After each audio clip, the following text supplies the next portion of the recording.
أعوذ بالله من الشيطان الرجيم. بسم الله الرحمن الرحيم. الرحمن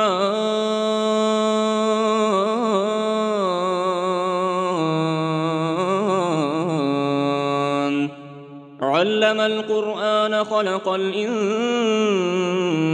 علمه البيان. الشمس والقمر بحسبان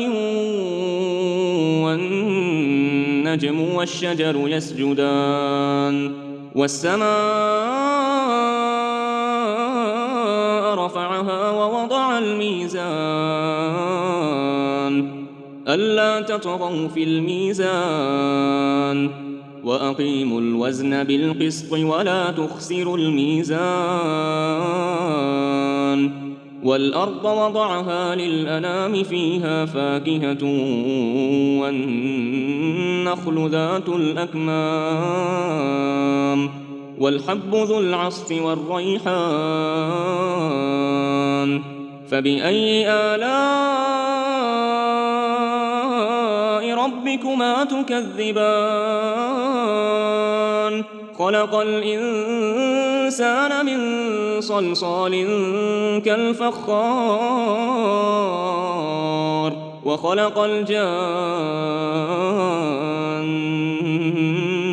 من مارج من نار فبأي آلاء ربكما تكذبان رب المشرقين ورب المغربين فبأي آلاء ربكما تكذبان مرج البحرين يلتقيان بينهما برزخ لا يبغيان فبأي آلاء ربكما تكذبان يخرج منهما اللؤلؤ والمرجان فبأي آلاء ربكما تكذبان وله الجوار المنشآت في البحر كالأعلام فبأي آلاء ربكما تكذبان كل من عليها فان ويبقى وجه ربك ذو الجلال والإكرام فبأي آلاء ربكما تكذبان يسأله من في السماوات والأرض كل يوم هو في شأن فبأي آلاء ربكما تكذبان سنفرغ لكم أيها الثقلان فبأي آلاء ربكما تكذبان يا معشر الجن والإنس إن استطعتم أن تنفذوا من أقطار السماوات والأرض فانفذوا لا تنفذون إلا بسلطان فبأي آلاء ربكما تكذبان يرسل عليكما شواظ من نار ونحاس فلا تنتصران فبأي آلاء ربكما تكذبان فإذا انشقت السماء فكانت وردة كالدهان فبأي آلاء ربكما تكذبان فيومئذ لا يسأل عن ذنبه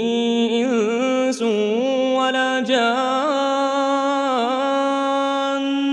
فبأي آلاء ربكما تكذبان يعرف المجرمون بسيماهم فيؤخذ بالنواصي والأقدام فبأي آلاء ربكما تكذبان هذه جهنم التي يكذب بها المجرمون يطوفون بينها وبين حميم آن فبأي آلاء ربكما تكذبان ولمن خاف مقام ربه جنتان فبأي آلاء ربكما تكذبان ذواتا أفنان فبأي آلاء ربكما تكذبان فيهما عينان تجريان فبأي آلاء ربكما تكذبان فيهما من كل فاكهة زوجان فبأي آلاء ربكما تكذبان متكئين على فرش بطائنها من استبرق وجنى الجنتين دان فبأي آلاء ربكما تكذبان